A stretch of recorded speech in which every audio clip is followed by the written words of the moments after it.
Hola y bienvenido de vuelta a Ratenkaidan, historias de terror japonesas en español. Yo soy su narradora Denpa-chan. Antes de comenzar no olviden dar like y suscribirse para apoyar al canal y poder traerles más terror desde Japón, y el día de hoy les contaré la leyenda urbana de Pandora. Les voy a contar sobre algo llamado Kinkisaki, una historia que se ha transmitido de generación en generación en mi pueblo. No sé cómo se pronuncia Kinkisaki, y podría traducirse modernamente como contingencia o literalmente como emperatriz prohibida, pero todos lo llamamos Pandora. Crecí en un tranquilo y apacible pueblo rural. Era un poco desolado, ya que no había muchos sitios de reunión, pero había algo que realmente llamaba la atención. Justo a las afueras, en medio de una extensión de arrozales, se alzaba una casa solitaria y abandonada. Incluso en nuestro tradicional pueblo rural, destacaba por su antigüedad, estaba en muy mal estado de esquía y nadie ha vivido y durante bastante tiempo. Claro, si eso fuera todo caja abandonada, sin embargo, esta casa no lo era. La primera razón por la que nos llamó la atención fue el profundo desagrado que sentían nuestros padres y los demás adultos del pueblo por el lugar. Nos regañaban solo por hablar de ello, y a veces incluso nos abofeteaban por lo inquietos que se ponían nuestros padres cuando salía el tema. Todas las familias eran iguales, incluso la mía. Había otra razón por la que nos atraía la vieja casa. No tenía puerta principal. Claro que tenía ventanas, y una puerta de cristal a un lado, pero si alguien vivió allí antes, ¿cómo solía entrar y salir? ¿De verdad salían por las ventanas o rodeaban la casa por las puertas correderas? Parece que sería un rollo. Estos misterios despertaron nuestro interés, y junto con el apodo de Pandora, que se le había dado incluso antes de nuestra llegada, la casa se convirtió en del que más se hablaba. Él no sabía nada sobre la emperatriz prohibida. La mayoría de los niños, incluyéndome a mí, queríamos averiguar si realmente había algo extraño en la casa, pero con lo enfadados que se ponían nuestros padres solo con hablar de ello, no tuvimos la oportunidad de echarle un vistazo. La casa en sí era fácil de alcanzar, incluso para un niño. Tampoco estaba en una zona especialmente poblada del pueblo, así que supongo que todos habíamos ido a verla al menos una vez. Durante un tiempo nos conformamos disfrutar de lo escalofriante de la casa sin hacer nada al respecto. Unos meses después de empezar la secundaria, un chico decidió que quería ir a ver la casa por sí mismo. Se llamaba Atsushi. La madre de Atsushi, Izumi, era originaria de nuestro pueblo, pero casó con un hombre de otra prefectura y se mudó allí con él. Sin embargo, terminaron divorciándose, y ella regresó y se mudó con su madre. Atsushi nunca había visitado pueblo hasta que se mudó, así que nunca había oído hablar de Pandora. Cuando se mudó Kazuchika, Naoki y Saori eran muy amigos. Kazuchika y Naoki se hicieron amigos de Atsushi, así que naturalmente se unió al grupo. Un día, mientras los 5 pasábamos el rato charlando, surgió el tema de Pandora. Atsushi estaba muy interesado y nos pidió que se lo contáramos todo. Mi madre y mi abuela nacieron aquí. ¿Crees que se enfadarían si les pregunto por Pandora? Es necesario, dijo uno de nosotros, como si fuera la cosa más obvia del mundo. Mi madre y mi padre me han pegado por hablar de ello. Yo también no lo entiendo. Mientras le contábamos a Atsushi sobre Pandora, también empezamos a quejarnos de nuestros padres. A medida que la conversación se iba apagando, empezamos a hablar de lo que habría dentro de una casa tan vacía. ¿Así que nadie sabe qué hay dentro de casa?, preguntó Atsushi. No, nadie ha entrado, y si preguntas a alguien te regañan. Los únicos que lo saben son los adultos.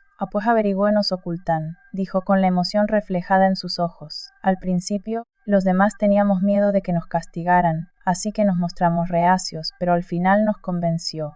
Todos queríamos saber qué estaba pasando, pero estábamos demasiado asustados, y esta podría ser nuestra oportunidad de, por fin, sacar todo a la luz. Todos estuvieron de acuerdo con Atsushi. Después de la conversación inicial, Saori le contó a su hermana pequeña nuestros planes. A menudo venía con Saori cuando salíamos, así que decidimos que los 6 iríamos a la casa el domingo por la tarde. Cuando por fin llegó el domingo, nos reunimos frente a la casa, emocionados de por fin terminar con lo que habíamos hablado durante tanto tiempo. Por alguna razón, cada uno trajo una mochila llena de bocadillos. Recuerdo lo felices que estábamos de emprender nuestra aventura. Como mencioné antes, la casa estaba rodeada de arrozales y no tenía puerta principal. Era de 2 pisos y las ventanas parecían demasiado altas para trepar. La única forma de entrar sería romper las puertas corredizas de vidrio del primer piso.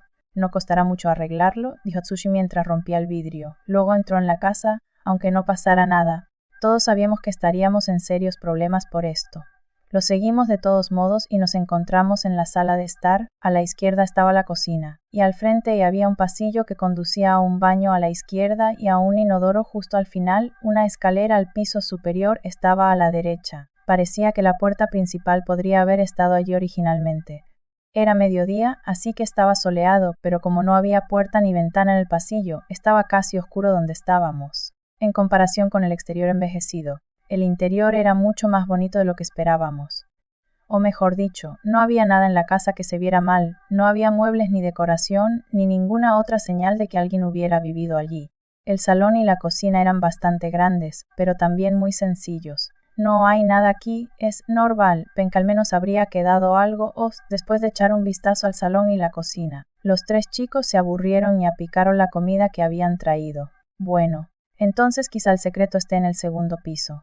Saori y yo cogimos de la mano de su hermana y caminamos lentamente por el pasillo las escaleras. Pero las escaleras. Cuando llegamos al pasillo, Saori y yo nos detuvimos en seco. Como dije antes, a mitad del pasillo estaba el baño y al final el inodoro. Aproximadamente a mitad de camino, entre esas puertas había un tocador. Justo delante de la mesa había algo que parecía una especie de poste de apoyo. El cabello colgaba del poste. No sé cómo describirlo bien, pero parecía una peluca o quizás la espalda de una mujer con el pelo largo. Lo siento si no tiene mucho sentido. Incluso la altura del parecía estar diseñada para que la parte superior estuviera a la altura de una mujer de estatura promedio. Era como si alguien hubiera intentado recrear la imagen de una mujer sentada frente al espejo. A Saemi se nos puso la piel gallina. «¿Oh, qué es esto? ¡Oh, Dios mío! ¡Oh, qué es esto!», gritamos al entrar en pánico. «¿Qué demonios es eso?», oímos cuando los chicos entraron en el pasillo, también atónitos por lo que habíamos descubierto. Solo la hermana de Saori lo miró en silencio, sin el menor asombro. «¿Qué se supone que es eso? ¿Es pelo verdad?», preguntó Atsushi. «No sé», replicó Kazuchika. «No saben qué es, así que déjenlo en paz», empezamos a gritar los demás desesperados. «Me está asustando mucho, definitivamente tiene algo malo. Sí, por favor, no lo toquen», todos teníamos miedo de lo que fuera y nos retiramos a la sala. No podíamos verlo desde la sala, pero incluso mirar hacia el pasillo me daba escalofríos. «¿Qué hacemos? No podemos subir si no pasamos por el pasillo». «No voy», dijo Saori con firmeza. «Oh, esa cosa es asquerosa». Sí, a mí también me da mala espina», dijo Naunaki. Saori y yo vimos algo inesperado y perdimos ilusión. «Haz como si no lo vieras y todo irá bien. Si hay algo ahí arriba. Solo tenemos que bajar y la puerta está justo ahí, ¿ves? Y la sala está aquí». Atsushi y Kazuchika estaban decididos a subir e intentaron apurarnos. «Sí, pero...». Todos nos miramos, intentando decidir qué hacer. Fue entonces cuando lo noté. «Saori, ¿dónde está Haruka P?». Al parecer, todos los demás también lo notaron. Haruka había desaparecido. Estábamos justo frente a la única salida, así que no podía haber salido sin que nos diéramos cuenta. Echamos un vistazo rápido a la sala y la cocina, pero no la vimos por ningún lado. «Haruka», gritó Saori desesperada. «Haruka, ¿dónde estás? Oh, respóndeme». Ninguna respuesta. «Oye, ¿crees que quizás subió?». Todos miramos al pasillo, ni hablar. ¿Por qué? ¿Qué se cree que está haciendo? A Saori se le llenaron los ojos de lágrimas mientras gritaba. «Cálmate, subamos a buscarla». No había tiempo para pensar en lo asustados que estábamos. Cruzamos el sillo y empezamos a subir las escaleras. «Oye, Haruka Chauka, esto no tiene gracia, hazla ahora mismo». Todos la llamaron mientras subíamos lentamente las escaleras, pero seguía sin haber respuesta. Al llegar arriba de las escaleras, vimos que había 2 dormitorios. La puerta de cada habitación estaba cerrada. Abrimos la puerta justo delante de nosotros. Era la habitación que veíamos desde fuera, la de la ventana. No había nada dentro, ni siquiera Haruka. «Debe estar en la otra habitación». Fuimos a la otra habitación y abrimos la puerta lentamente. «Haru, allí», pero ninguno de nosotros pudo decir una palabra. Nos quedamos paralizados. En el centro de la habitación había exactamente lo mismo que vimos en el pasillo, un tocador con un poste que sostenía lo que parecía cabello humano. Todos estábamos muertos de miedo y no podíamos movernos ni un centímetro. «Mana, ¿qué es esto?», preguntó Haruka de repente. Antes de hacer lo que ninguno de nosotros se atrevió a hacer, se acercó al tocador. Tenía 3 cajones y abrió el de arriba. «¿Qué es esto?». Lo que sacó y mostró parecía una nota escrita en un trozo de papel. Tenía escrito en kanji las palabras Kinkisaki o en español. «La emperatriz prohibida». No sabíamos qué significaba, solo podíamos mirar a Haruka. Sigo sin entender por qué ninguno de nosotros pudo irse en ese preciso instante. Haruka no pareció notar nuestra incomodidad. Dobló el papel, cerró el cajón y luego abrió el del medio. Sacó un trozo idéntico, La emperatriz prohibida. Las 5 no entendíamos nada. Temblábamos de miedo, pero Saori logró reaccionar. Corrió hacia su hermana, medio llorando, pero ella empezó a gritar. «Fa, ¿qué demonios estás haciendo?», le gritó Haruka, le arrancó el papel de las manos y abrió uno de los cajones para guardarlo. El problema fue que Haruka abrió y cerró el cajón del medio. Furiosa, Saori abrió el cajón de abajo. En cuanto el cajón de abajo se abrió de golpe, Saori se quedó completamente quieta, mirando dentro. No movió ni un músculo ni emitió ningún sonido. ¿Qué pasa? Los demás finalmente nos animamos a movernos y nos dirigimos hacia las hermanas. Fue entonces cuando Saori cerró el cajón de golpe. Saori, cuyo cabello le llegaba hasta los hombros, se lo metió en la boca y empezó a mordisquearlo. Oye, ¿qué pasa? Saori, reacciona. Todos le gritamos, pero no dijo ni una palabra, solo siguió mordiéndose el pelo. No sé si Haruka tenía miedo de lo que hizo su hermana, pero empezó a llorar. Estábamos todos muy nerviosos. Oye, ¿qué le pasó? No lo sé. ¿Qué demonios está pasando? En eso más tarde. ¿Tenemos que volver a casa? ¿O no quiero estar más aquí? Los 3 chicos sacaron a Saori de la casa, y yo tomé la mano de Haruka mientras salíamos corriendo. Incluso durante nuestra huida, Saori siguió chupándose el pelo. Sabía que estaríamos en problemas, pero teníamos que llevarla con un adulto. Mi casa era la más cercana de todas, así que fuimos yo. Al llegar a la puerta, grité a mi mamá, Haruka y yo sollozábamos. Y los chicos nos miraban con la mirada perdida, cubiertos de sudor por haber cargado a Saori desde la casa. Saori seguía de pie mordiéndose el pelo distraídamente. Intenté pensar en la mejor manera de describir lo que había pasado cuando llegó a la puerta. «Mamá», intenté explicarlo todo, llorando al decirlo. Pero mi madre nos dio una bofetada a mí y a los 3 chicos en plena cara. Nos gritó a todos. «No fuisteis allí, ¿verdad? Fue esa casa abandonada», solo pudimos asentir. No pudimos decir lo que necesitábamos. Entre todos voy a llamar a sus padres. Y dicho esto, mi madre subió a Saori. Hice lo que me dijo y me senté en silencio en la sala. Ni siquiera podía pensar con claridad. Debí de estar así sentada 1 hora antes de que llegaran los padres de todos. Mi madre y Saori se quedaron arriba todo el tiempo. Cuando por fin llegaron los padres de todos, mi madre bajó sola. «Fueron a esa casa», fue todo lo que dijo. Los padres empezaron a hablar a la vez y se enfadaron. «¿O tú qué viste ahí?», empezaron a gritarnos a la vez. Estábamos tan sorprendidos que no se nos ocurrió responder. De alguna manera, Tsushi y Kazuchika por fin pudieron explicárnoslo todo. Vimos un tocador y una cosa rara con un pelo, y rompí el cristal. ¿Qué más? ¿Eso fue todo lo que vieron? Aparte de eso, había unos papeles con una palabra escrita que nunca había visto. La habitación se quedó en silencio al instante, pero al mismo tiempo se oyó un grito fuerte desde arriba. Mi madre subió corriendo las escaleras como un rayo. A los pocos minutos bajó con la madre de Saori en brazos. Las lágrimas le corrían por las mejillas. Saori miró dentro de los cajones. Su madre se acercó a nosotros. Abriste los cajones y miraste, había dentro, al tercer cajón del tocador de arriba. Miraron dentro. Empezaron a preguntarnos los demás padres. Los 2 primeros los vimos todo, pero el tercero solo Saori miró. En cuanto dije eso, la madre de Saori vino y nos agarró a cada uno, gritando al irse. «¿O por qué no la detuvieron? Se supone que son sus amigos. ¿A por qué no la detuvieron? ¿Por qué?». Y el padre de Saori y los demás padres estaban desesperados por calmarla. «Cálmate. Por favor, cariño, reaccione». Intentaron calmarla y después de un rato ella llevó a Haruka de vuelta al segundo piso. Nos llevaron a los 4 a casa de Kazuchika, y sus padres empezaron a explicarnos lo que sabían sobre la casa. «Nadie ha vivido nunca en esa casa a la que fuiste», dijo la madre de Kazuchika en voz baja.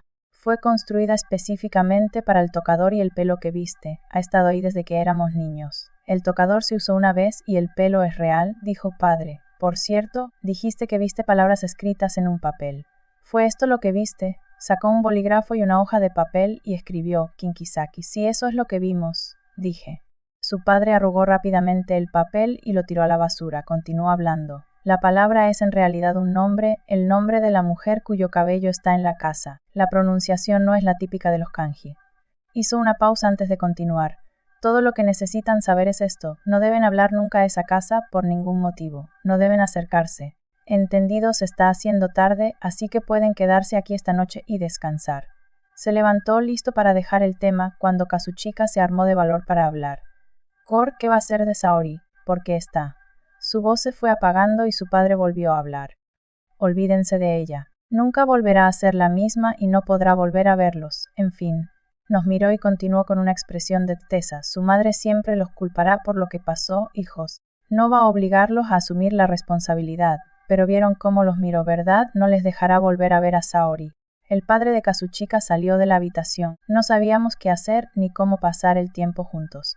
Fue un día muy largo. Poco después del suceso, la vida volvió a la normalidad. Desde ese día ni mis padres de nadie más hablaron de lo sucedido. No tengo ni idea de qué le pasó a Saori. Un mes después informaron a la escuela que se había mudado. Al parecer otros adultos del pueblo se enteraron del suceso, porque otros niños incluso dejaron de hablar de la casa. La puerta de cristal que Atsushi rompió estaba fuertemente bloqueada para que nadie más pudiera colarse. Los 4 nunca volvimos a acercarnos a la casa y nos distanciamos y su familia. Cuando entramos al instituto, todos acabamos yendo a una escuela diferente fuera de nuestro pequeño pueblo. Han pasado 10 años. Siento haberte hecho perder tanto tiempo con una historia tan larga, pero aún quedan muchas cosas que no entiendo, pero sí ocurrió algo digno de mención. Fue más o menos cuando me gradué de la universidad, cuando la madre de Saori le envió una carta a la mía. Mi madre se negó a decirme lo que estaba escrito, pero lo que dijo todavía me atormenta. Ella decidió esconderse porque es la madre de Saori.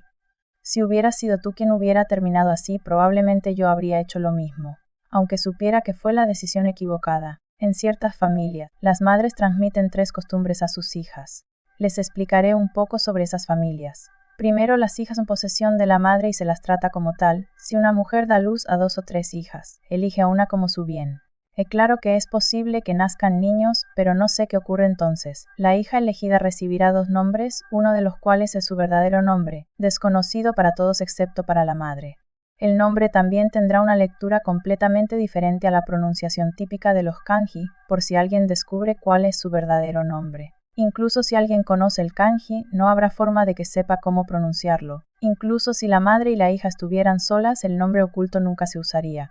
Parece un nombre póstumo en cierto modo, pero era para fortalecer los lazos madre-hija y demostrar que la madre era dueña de su hija. Además, el día que la madre le ponía nombre a su hija, preparaba un tocador. A la hija no se le permitía verlo ningún otro día, salvo en sus cumpleaños número 10, 13 y 16. Todo esto era un motivo oculto para un día futuro. Para aumentar el valor de sus bienes, la madre imponía a su hija su propia educación desde pequeña. Las hijas que no eran elegidas eran criadas con regularidad. La hija era obligada a cortar a de un gato o un perro. Luego conservaba el torso decapitado como mascota al parecer. Todos a su alrededor actuaban como si la mascota estuviera viva para engañarla y hacerle creer a real. Usando orejas y bigotes de gato, la madre le enseñaba a su hija a usar magia para matar ratones. La obligaban a desarmar arañas y luego reconstruirlas en su forma original. Tenía que comer heces y beber orina, tanto la suya como la de otros, y así sucesivamente. Esta es solo una lista muy corta, ya que no puedo describir todo de lo que se hace. Créanme cuando les digo que incluso lo que sucede es suficiente para reventarle el estómago a cualquiera. Los animales y los insectos, especialmente los gatos, parecen representar aproximadamente 1/3 del proceso educativo. Puede parecer extraño, pero hay una razón en estas familias. La única razón por la que las mujeres tienen contacto con los hombres es para embarazarse y tener hijos. En cuanto la madre tiene suficientes hijas, corta todo vínculo con el padre. A pesar de que a muchos hombres se les informa de esta condición de antemano, algunos cadan los secretos del linaje familiar y su magia. Para evitar que esto sucediera, la familia comenzó a lanzar hechizos sobre los hombres con los que tenían hijos.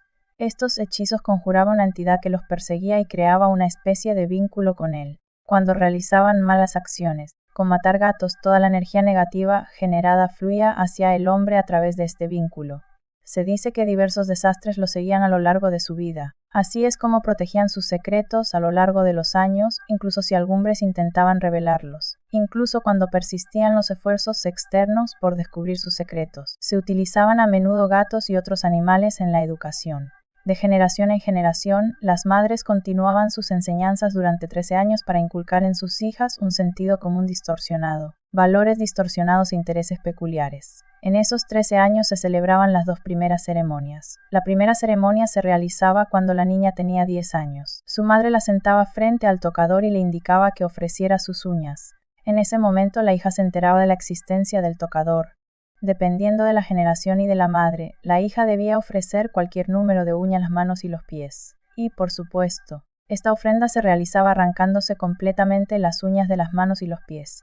La hija se quitaba las uñas ella misma y se las daba a su madre. Esta colocaba las uñas y un papel con su nombre secreto escrito en el cajón superior del tocador. Después, la madre pasaba el día sentada frente al tocador, dando por terminada la primera ceremonia. La segunda ceremonia se realizaba cuando la hija cumplía 13 años. Al igual la primera, la hija debía hacer una ofrenda. Esta vez debía ofrecer sus dientes. Y al igual que en la primera, el número de dientes variaba de generación en generación. La hija debe extraerse los dientes necesarios por sí sola, y luego la madre los guardará en el cajón central del tocador junto con un papel con el nombre oculto escrito.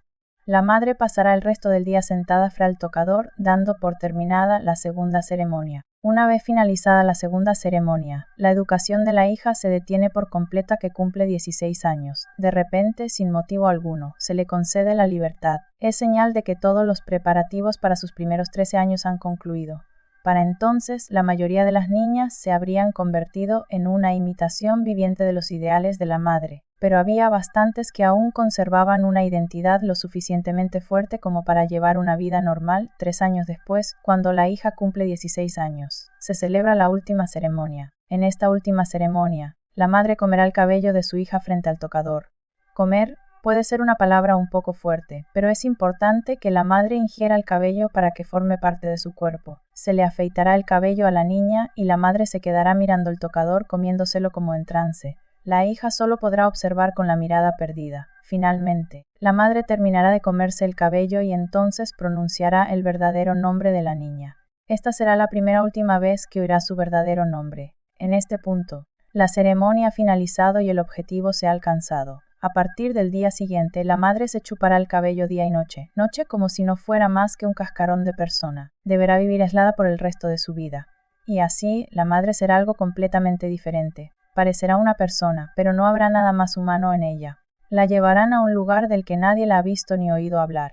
Todo lo anterior a este momento fue para que la madre tuviera el derecho y la bendición de ir allí. Eso es lo que le otorga la última ceremonia.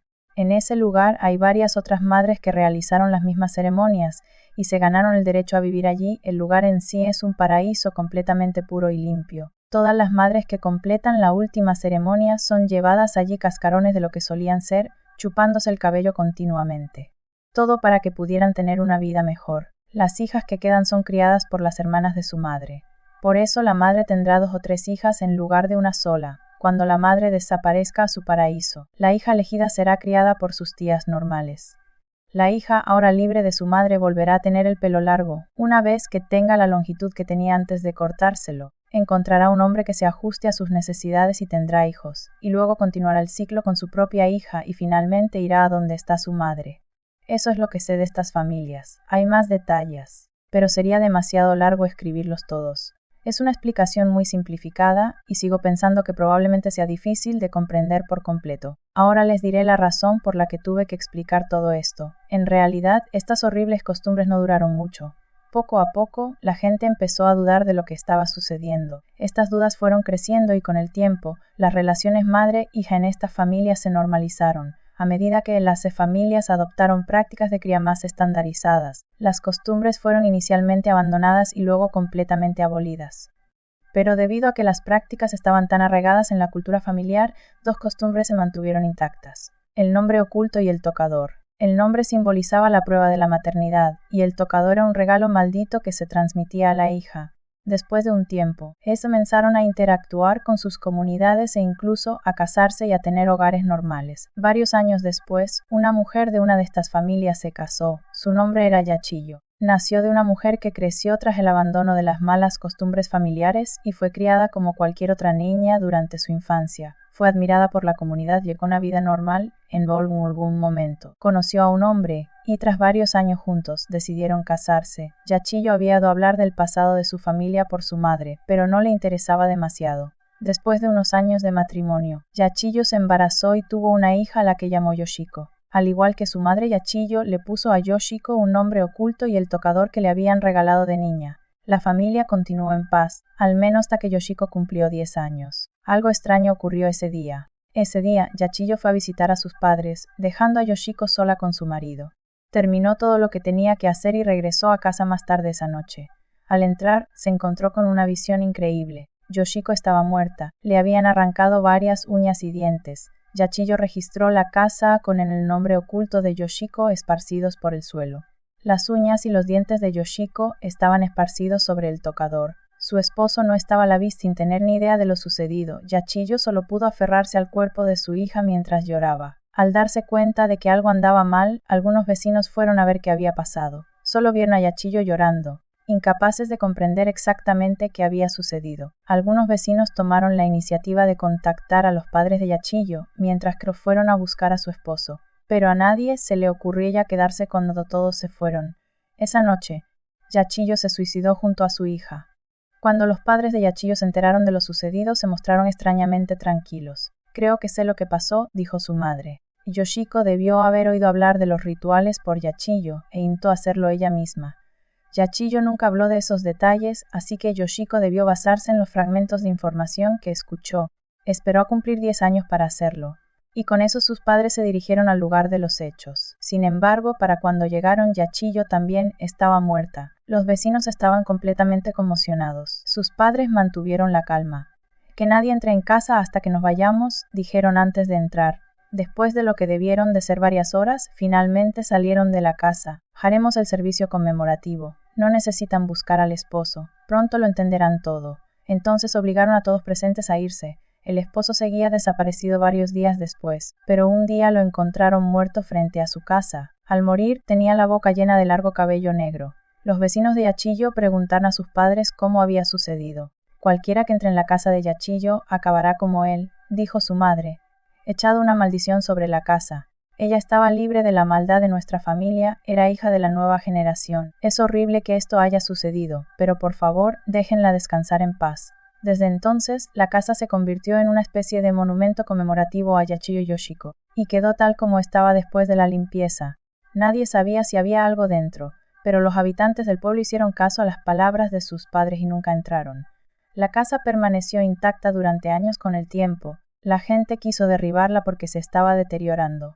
Cuando comenzaron las inspecciones fue la primera vez que se supo qué había realmente dentro. Lo que vieron fue exactamente lo mismo que nosotros. El tocador y el pelo. No había segundo piso cuando Yachiyo vivía allí, así que todo instalado justo en la puerta principal. No sé qué pasó con los padres, pero supongo que el pelo que vimos era el de Yachiyo y Yoshiko, tal como estaba cuando murieron. Al darse cuenta que estos objetos debían contener el poder de la maldición, quienes demolieron la casa lo trasladaron todo con el mayor cuidado posible. Construyeron una casa nueva y vacía solo para los objetos, y una vez terminada trasladaron todo el interior del nuevo edificio. Aparentemente durante la mudanza, alguien abrió los cajones y vio su interior, pero no pasó nada. Supongo que se debe a que quienes abrieron el cajón estaban ayudando a que el monumento perdurara.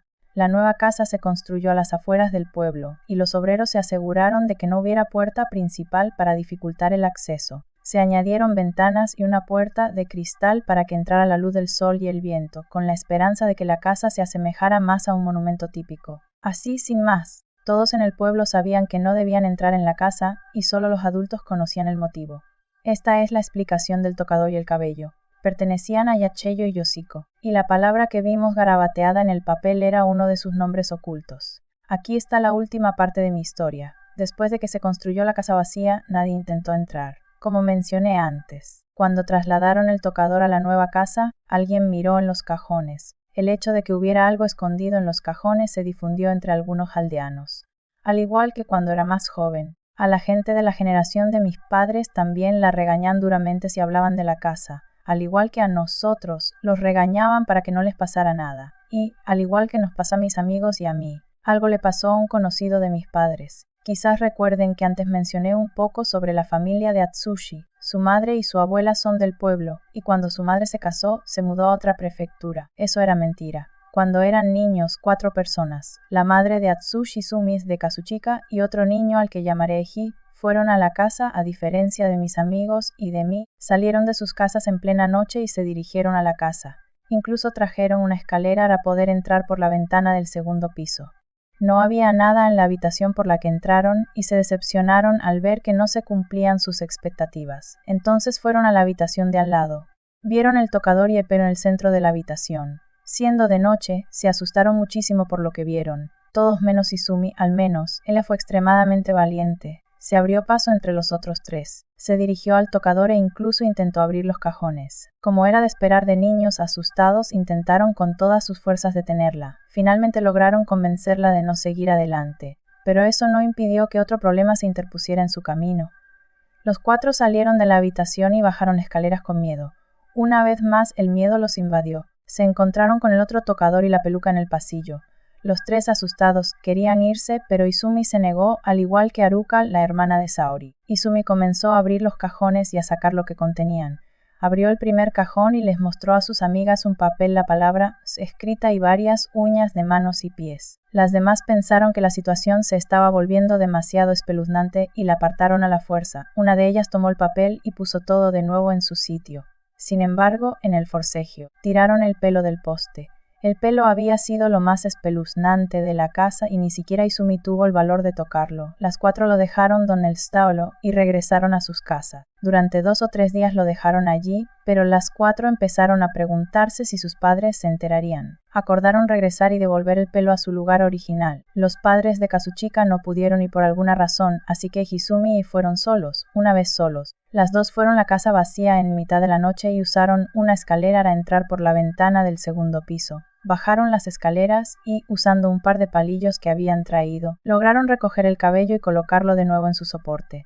Eiji empezó a instar a Izumi a irse. Quizás estaba tan aliviada de terminar la tarea que olvidó sus preocupaciones anteriores, o quizás quería asustar a Eiji.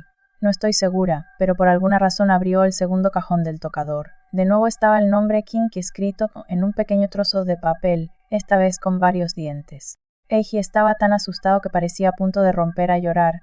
A Izumi le pareció graciosísima su reacción y, para asustarlo aún más, abrió el último cajón de forma que solo él pudiera ver lo que contenía.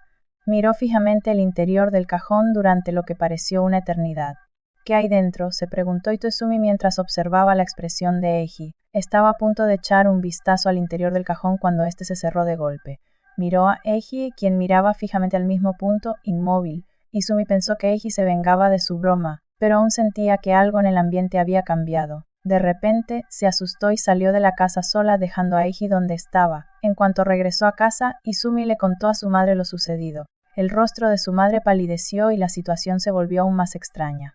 La madre de Izumi contó a los padres de Eiji y los adultos acudieron inmediatamente a la casa vacía. Tras 30 o 40 minutos, las familias regresaron. Ella lo vio solo un momento, pero llevaban a Eiji consigo. Parecía como si tuviera la boca tapada y vio varios mechones largos de pelo colgando de las comisuras. Pronto también contactaron los padres de Kazuchika y a los suyos, pero los padres de Eiji no les dijeron ni una palabra. Solo pudieron mirar a Izumi con expresiones de odio indescriptible. Los padres de Kazuchika fueron interrogados sobre lo ocurrido en la casa. Les dijeron lo mis amigos y a mí nos habían dicho sobre Saori. Eiji nunca volvería a ser como antes. Aproximadamente un mes después, la familia de Eiji se mudó, pero antes de visitaban a los padres de Izumi todos los días. Esto se volvió demasiado para Izumi, y pronto sufrió una inestabilidad mental debido a las visitas diarias. Su madre no pudo manejar la situación y la envió con unos familiares en otra prefectura. No sé qué les pasó a Eiji ni a Izumi después de eso, pero finalmente Izumi regresó a la aldea aparentemente para expiar lo que le hizo a Eiji. Ese es el final de la historia tal como la conozco. Pero sí sé una cosa más sobre los tocadores de la casa. El tocador del primer piso pertenecía a Yachiyo y el de Yoshiko estaba arriba, en el tocador de Yachiyo. El primer cajón contenía clavos y el segundo los dientes. Ambos tenían un papel con su nombre oculto escrito. En el tocador de Yoshiko, el primer y el segundo cajón solo contenían los papeles con su nombre oculto escrito. El nombre oculto de Yachiyo era Murasaki-Ose, que significa reunión púrpura, y el de Yoshiko, Kinkisaki. Emperatriz prohibida. Dentro de los últimos cajones había manos. En el tocador de Yachiyo estaban su mano derecha y la izquierda de Yoshiko. En el tocador de Yoshiko estaban su mano derecha y la de Yachiyo.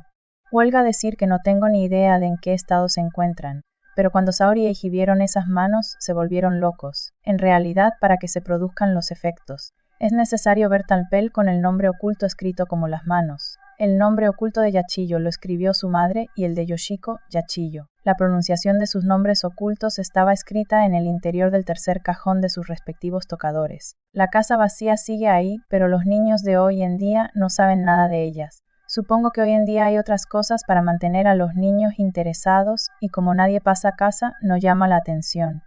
No les diré la ubicación exacta de la casa, pero no está en el este de Japosa. Sé que mencioné la carta de la madre de Saori, pero no entraré en detalles.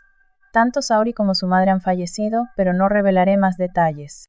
Esa fue nuestra historia de esta noche. Espero que les haya gustado y si fue así, no olviden darle like y suscribirse y activar las notificaciones. Para continuar escuchando más historias de terror japonesas, se despide de ustedes Denpa-chan, hasta la próxima y que tengan dulces pesadillas.